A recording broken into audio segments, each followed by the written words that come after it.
may pinakita na naman ako dito. Ito, gusto ko to. Continental 27.5. Ito tinatawag na si Tank King, Mountain King. Okay, Mountain King pala, hindi Tank King. Kasi Tank King lang nabasa ko. Tanga-tanga pa magbasa. Mountain King. Tapos meron din siyang Cross King, si Continental. Okay, si Continental muna tayo sa 27.5.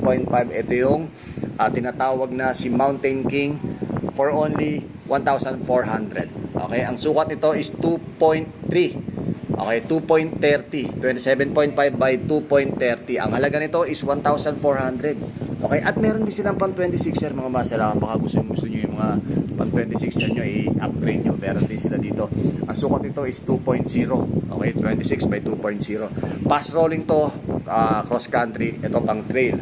Napakahusay nito. Ito naman, pass rolling pang cross country. Pwede to mga master. 29er. Ang sukat nito is 29 by 2.0 for only 1,400. Dito lang yan mga master sa CS168PH. Mag-PM lang kayo sa page na sabihin nyo na. Okay, Papa Jack. Salamat.